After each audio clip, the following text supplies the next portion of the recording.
Pessoal, tudo bem? Vamos lá então começar mais uma aula bem importante agora, que é sobre o capítulo 2, do livro didático de vocês, expressões algébricas. Primeiramente, o que é uma expressão algébrica? Expressões matemáticas que apresentam números e letras, ou somente letras. Então, é uma grande diferença. Vocês conheciam muito sobre as expressões numéricas, que a gente trabalhava somente com números. Agora, as expressões algébricas, qual a característica principal dela? Ela vai possuir letras e números ou apenas letras. As letras das expressões algébricas representam números e são chamadas de variáveis. Então, as letras numa expressão algébrica, ela pode representar um valor numérico. E esses números são chamados de variáveis. Agora vamos ver qual que é a ideia de variável. No estudo que fizemos sobre sequências, utilizamos a letra N para representar a posição de um termo qualquer da sequência. Ou seja, nós denominamos aquela sequência através de um termo geral e utilizamos normalmente a letra N. Essa é uma maneira de indicarmos uma generalização de um resultado, no caso, a lei de formação da sequência. Acompanhe agora a situação a seguir. O que acontece, pessoal? Nós vamos ter uma seguinte sequência de números aqui, ó. Os números 1, 4, 16, 25 e 36. Essa sequência aqui é a sequência dos números quadrados perfeitos. O que são os números quadrados perfeitos? De uma forma simples, uma definição mais fácil de entendimento, o número, para ser considerado um quadrado perfeito, a raiz quadrada desse número tem que ser um número inteiro positivo. Então, por exemplo, por que 1 é um quadrado perfeito? Porque raiz quadrada de 1 é 1. O 4, raiz quadrada de 4 é 2. O 16, raiz quadrada de 16 é 4. O 25, raiz quadrada de 25 é 5 e assim por diante. Então, essa aqui é uma sequência dos números quadrados perfeitos. Como que a gente vai descobrir qual que é o termo geral dessa sequência aqui, ó? O que nós temos que fazer? Primeira coisa que foi feito aqui, ó, o primeiro termo. A gente definiu que para a gente fazer os termos dessa sequência, como ela é um quadrado perfeito, o que acontece? Todo número elevado ao quadrado vai dar o que está aqui, ó. Por exemplo, o Q1, 1 ao quadrado dá 1. O Q2, no lugar do N você coloca o 2, vai dar 4 e assim por diante. Dessa forma, pessoal, esse N ao quadrado é minha fórmula geral. A minha fórmula geral é Q de N, que é igual a N ao quadrado. Esse valor de N pode assumir o valor de qualquer número natural não nulo. Que aqui a condição necessária aqui é que o N seja maior que zero. Então, qualquer número natural aqui, ó, eu posso colocar aqui no lugar do N, para encontrar o valor desse QN aqui. Então, essa aqui, ó, é a expressão geral aqui, ó, é o termo geral dessa sequência. Quando substituímos o valor de N na forma do termo geral, estamos obtendo o valor numérico da expressão algébrica. Então, quando eu coloco um número aqui no lugar do N, eu vou encontrar um valor numérico da expressão algébrica. Então, o que acontece? Vamos ver o seguinte exemplo aqui. Vamos obter o 10º termo. Então, se nós queremos o 10º termo dessa expressão aqui, ó, que N é igual a N ao quadrado para N maior que zero, então, o 10º termo, onde tem N, eu vou colocar 10. Então, Q de 10, onde tem N, eu coloco 10, é igual a 10 ao quadrado. E 10 ao quadrado é 100. Então, o 10º termo dessa sequência é o número 100. Então, o que acontece? Note que se já sabemos o valor do termo, então podemos descobrir sua posição na sequência. Por exemplo, qual é a posição do número 625 na sequência dos números quadrados perfeitos? Então, o que acontece? Então, nós já temos o valor aqui de 625. Então, no lugar de Q, no Qn, a gente coloca 625, que é igual a n ao quadrado. Como que a gente resolve essa expressão aqui? A gente vai tirar a raiz quadrada do 625, que vai dar o 25. Então, o que acontece? Esse 25 vai ser o quê? Vai ser a posição que o número 625 vai ocupar nessa sequência. Nesse caso, dizemos que n é uma incógnita, pois representa um valor que se procura. Então, todo valor que a gente procura é chamado de incógnita. Então, vamos entender essa diferença da variável para a incógnita. É muito importante.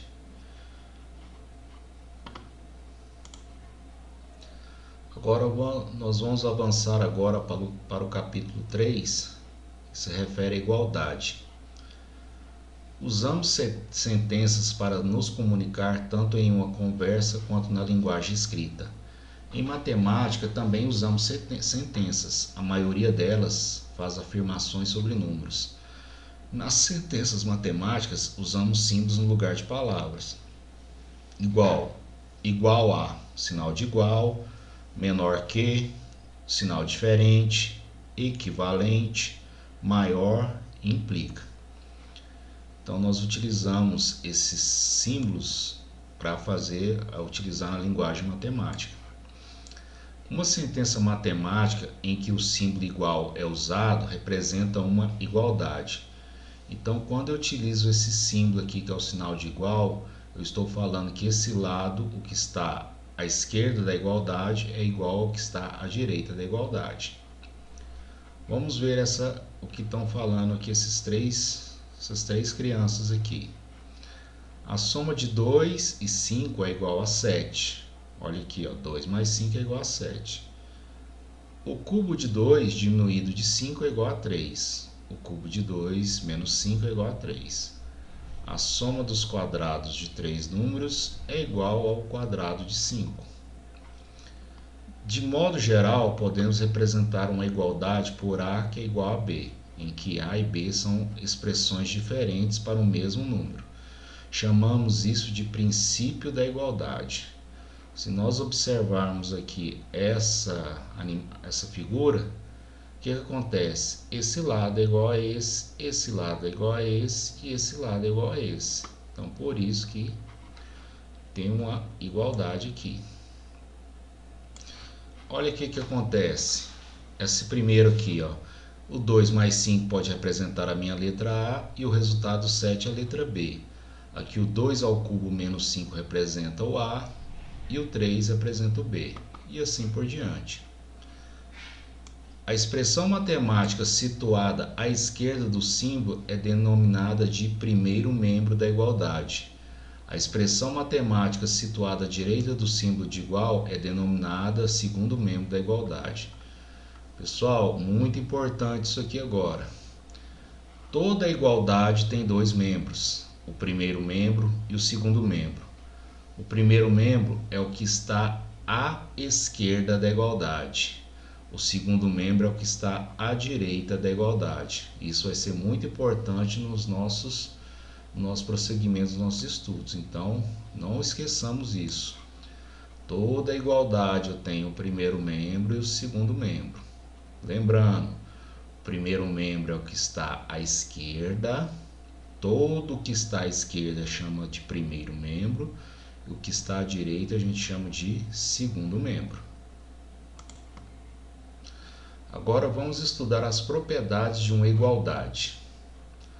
Uma igualdade apresenta três propriedades. A primeira, A é igual a para qualquer A. Essa propriedade é chamada de propriedade reflexiva. Então, 2 é igual a 2, 2 terços é igual a 2 terços, 10 é igual a 10, 15 é igual a 15. Então, essa primeira propriedade é chamada de propriedade reflexiva. Qual que é a segunda propriedade? Se A é igual a B, B é igual a A. Então, se você tem uma igualdade, se o primeiro membro é igual ao segundo membro, o segundo membro é igual ao primeiro membro. Então, se você invertê-los, a igualdade se mantém. Essa propriedade é chamada de propriedade simétrica, quando A é igual a B e B é igual a A. Se A é igual a B, implica que o B também é igual a A. Essa é a segunda propriedade simétrica. Terceira propriedade, se A é igual a B e B é igual a C, logo A é igual a C para qualquer A, B e C. Para qualquer valor de A, B e C, se obedecer a essa regra aqui, se o A é igual a B e o B é igual a C, você pode afirmar que o A é igual a C. Essa propriedade é chamada de propriedade transitiva. Agora, pessoal, nós vamos para os princípios de equivalência. Os princípios de equivalência serão muito úteis na resolução de equações, assuntos que ainda veremos nessa unidade. Então, por que é importante vocês compreenderem isso agora? Porque vocês daqui uns dias vão estar resolvendo equações e vai precisar desses princípios de equivalência para resolver as equações. Primeiro princípio aditivo. Adicionando o mesmo número aos dois termos de igualdade, obtemos uma nova igualdade, ou seja, se A é igual a B, mas se eu somar A mais C, do outro lado eu tenho que somar B mais C. Então, pessoal, tudo que eu faço no primeiro membro, eu tenho que fazer no segundo membro. E tudo que eu fizer no segundo membro, eu também tenho que fazer no primeiro membro para não alterar a igualdade.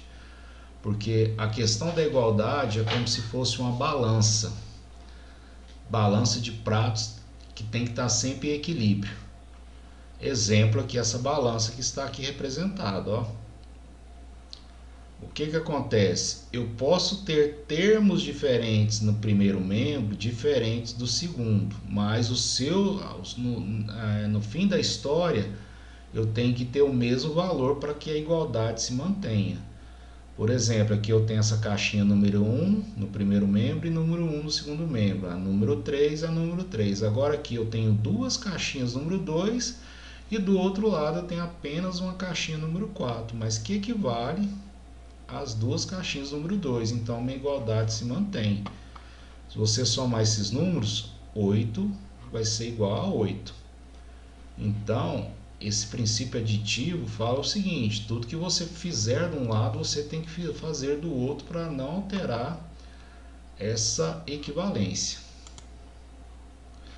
Outro exemplo de situação de equivalência, pessoal. Olha aqui, os dois pratos da balança estão em equilíbrio.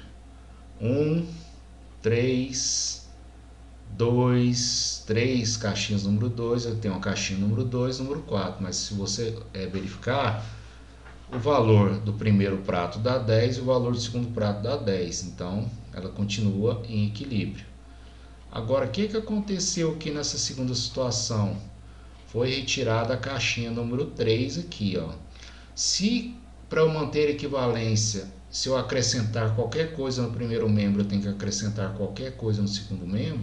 Se eu for retirar também qualquer valor do primeiro membro, eu vou ter que retirar o mesmo valor do segundo membro para manter essa balança em equilíbrio.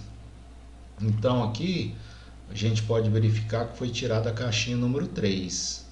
Então do lado de cá também eu tenho que tirar a caixinha número 3 para manter equilíbrio. Só que aqui, além da caixinha número 3, foi tirada uma caixinha número 2. Então 3 com 2 dá 5. Então do outro lado também eu tenho que tirar o valor 5.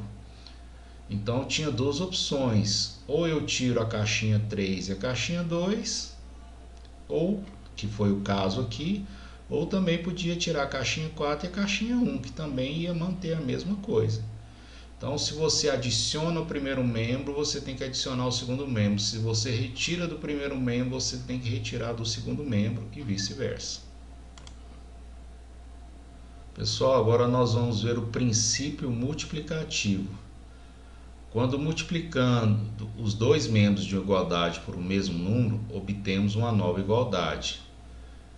Então, tanto na adição, na subtração, na multiplicação também vale a mesma coisa. E também na divisão vai valer a mesma coisa. Se A é igual a B, se eu pegar o número C e multiplicar por A, eu tenho que pegar esse mesmo número C e multiplicar por B para não alterar meu equilíbrio aqui, manter a equivalência. Vamos observar novamente a balança a fim de compreendermos melhor o princípio multiplicativo. Olha o que acontece. Aqui multiplicamos por 2 a massa de cada prato da primeira balança e ela continua em equilíbrio. Então o que acontece? Então devemos multiplicar por 2 os dois membros da igualdade original para mantermos a sentença verdadeira. Olha o que acontece.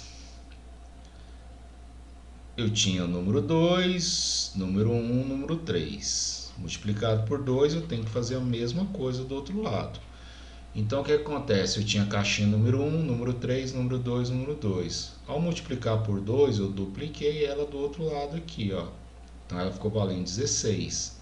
Estava valendo 8, ficou valendo 16. Do outro lado, tem que fazer a mesma coisa. Multiplicar aqui, ó.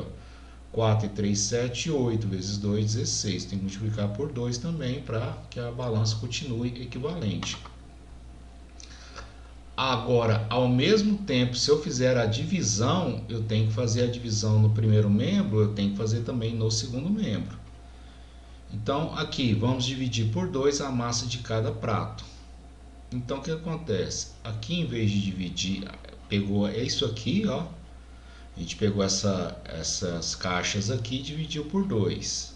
Se a gente faz isso de um lado, tem que fazer do outro também. Então, 16 aqui, ó, que estava aqui, ó, no total, 16 dividido por 2, que vai tirar aqui, né, vai ficar valendo aqui 4. E do outro lado também, se você pegar aqui, ó, 8 e dividir por 2, vai ficar valendo 4. Aqui, pessoal, é 8 também dividido por 2, que está valendo 4. Então, o que é o básico? Toda expressão que tem uma igualdade, o que você tem que fazer? O que você faz no primeiro membro, você tem que fazer no segundo membro. Então, novamente, se você adicionar no primeiro membro um valor, você tem que adicionar o mesmo valor no segundo membro. Se você subtrair um valor do primeiro membro, você tem que subtrair o mesmo valor do segundo membro. Se você vai multiplicar o primeiro membro por um valor, você tem que multiplicar o segundo membro pelo mesmo valor. E a mesma coisa vale para a divisão. Se você pegar o primeiro membro e dividir por um número, você tem que dividir o segundo membro pelo mesmo número. Então, é muito importante. Isso aqui vai ser muito útil quando a gente for resolver equações do primeiro grau. Vocês vão ter que ter esses conhecimentos. Identificar o que são os membros, primeiramente, né, o sinal de igualdade.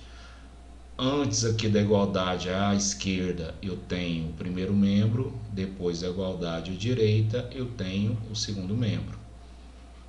Ok? Espero que tenha sido proveitosa essa aula. Estamos à disposição no grupo de vocês lá do WhatsApp. E qualquer coisa, só mandar as perguntas. Até a próxima aula. Até mais.